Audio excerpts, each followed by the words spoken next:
Kagaya ng anong hinaing. Lagi akong nagkaka-stiff neck. Laging nagkaka-stiff neck. So, tapos, nag-try ako mag-weights. May kumikirot dito. May kumikirot. Ako. Tapos, Ngayon, sir, may back pain ako. meron kang mga files na, ano, kunyari, kahit pa paano, nagpa-check up ka ba dahil pabalik-balik, palagi na lang may masakit. Any medical files na, ano, na in-undergo mo? Puro pain reliever lang po binibigay sa akin. Base, hindi naman tayo bibigyan ng pain reliever kung hindi tayo chinek up eh. Anong sabi sa check-up? Wala naman po. Binigyan ako ng exercise na nung physiotherapist. Yung ganyan, ganito, tsaka dalawa. Actually, nung pinag ko exercise, actually nag-work siya. Okay. Exercise na ganyan. So, okay na pala. Nag-work na pala eh. Pabalik-balik eh. Pabalik-balik. Tapos, ang problema ko kasi yung back pain ko, may allergy pa ako sa ano, Saan? yung mga Sa loud pass, yung mga ganun. yung mga pinapahid na Testingin natin. Pahing konting power. Kaya tamo puro ano to oh, kung isang mga karang araw lang, nagbutlig-butlig siya. Titignan ko lang sir dito sa, hindi dito. Sa kamay lang. Dito na. Titignan natin yan. Konti lang. In a few seconds. Habang, kasi yung iba, allergic sa ano, yung parang jelly o yung salon, yung Oo. ginger patch, na allergic sila. May iba naman, hindi. Titignan natin yan, yung pinahid ko sa'yo. Kasi yan ang ano natin, gamit. So kung mangangati ka ngayon dyan, eh hindi ko natutuloy. Oil na lang. Allergy ka sa oil, na baby oil? Hindi. O yun, doon na lang. Para sigurado tayo. Palagi ka na-stiff neck. Oo. Mga sa tingin mo, ilang beses nang paulit-ulit. May taon na. Sagal na. Matagal na talaga. Pagkaganyan kasi hindi na ordinary yung stiff neck yan. Pagpabalik-balik. Ang nangyayari dyan, baka disc compression. Baka may napupudpud na disc o napipira. Ganun po yan.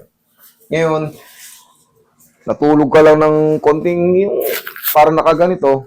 Paggising mo, parang very easy. Parang very easy ka nang magka-stiff neck. Baka nga mayroon ka ng disc compression. Kaya tinatanong kita kung may mga old files ka na pina-check up. Yan. Yan. Tanggalin ko muna to, sir. Yan. Yan. Relax na. Align natin para hindi na pabalik-balik. Relax na.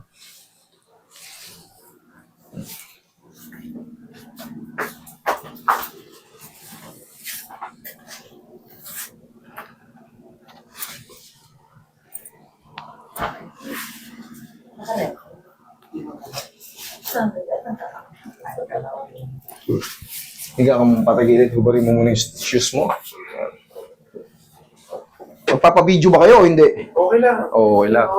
Kasi, baka mamaya, 2 days. Master, pa-delete yung video kasi may nag-comment doon. Sabi, taba ako na Sabihin lang. mo nga kayo na pag Kailangan, dito pala sabihin nyo na kung hindi. Kasi, problema. baka may views na, tsaka nyo ipa-delete. Master, kasi yung kumpare ko rin, naasar ako dahil laki na raw ng chop. Problema. Yun, okay. Meron ka na channel? Yes po, relax lang. Ngayon, kung mapapansin nyo, minsan may mga pag nanonood kayo, may mga advertisement. Oo. Yan, nagbabayad yan. Kaya hindi mo na pwedeng basta-basta deletein yan. Dapat mo lang siya. Sabi lang sa'yo.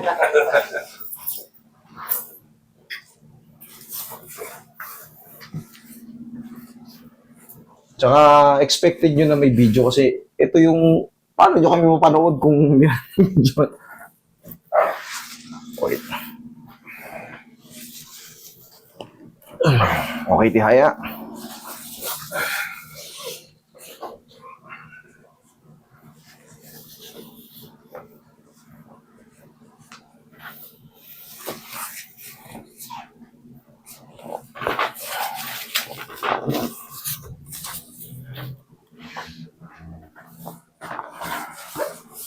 Okay, dapa, bossing.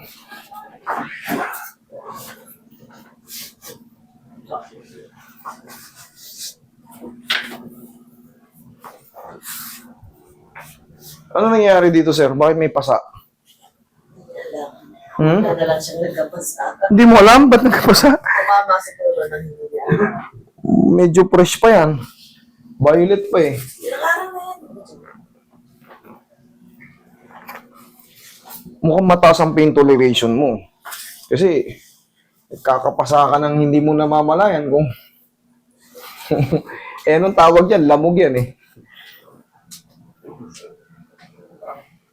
Relax na.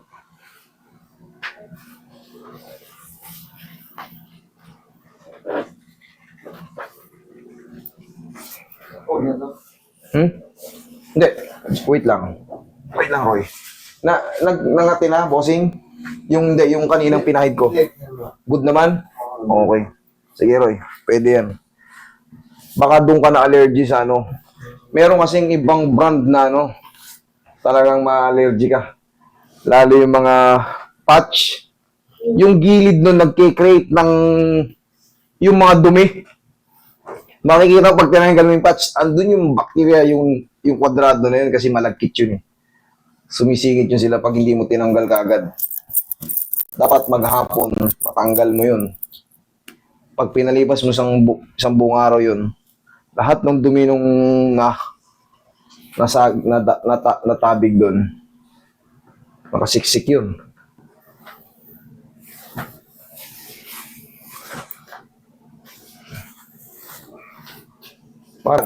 Pero pagka walk-in kasi, ang priority pa rin namin yung nakabook. Kahit nauna kayo dyan, kung yung mga nakabook, sa time nila, sila pa rin ang mauna. Pero dapat wala pong walk-in kasi ayaw naming ma-offend kayo. Okay, relax lang. Inhale. Exhale. Diyan lang muna.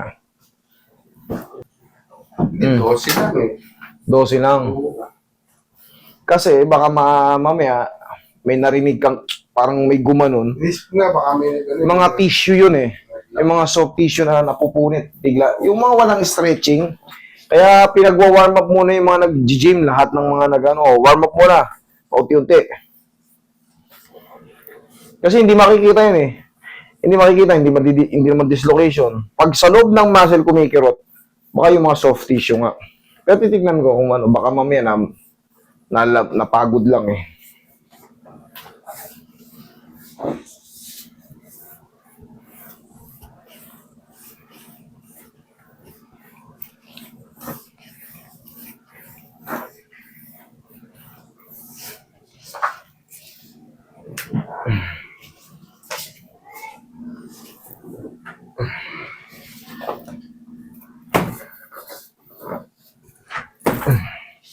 Sige, bossing, upo. Ganun.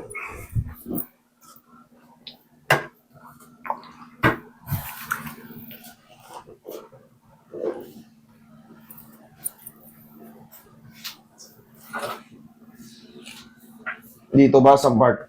Yan, ganyan, dyan. Sa mismong deltoid muscle. Ang joint kasi yan, ito. Yan, pag ganyan. Dito kasi, punong-puno ng ano yan, bungkus ng muscle yan, tawag yung deltoid. Tapos yan, wala ng joint dito. Ngayon, kung dito mismo sumasakit sa ano, i-consider na natin na pagod to. Hindi naman siya namamasa noon before. Hindi naman. O baka napagod lang yan.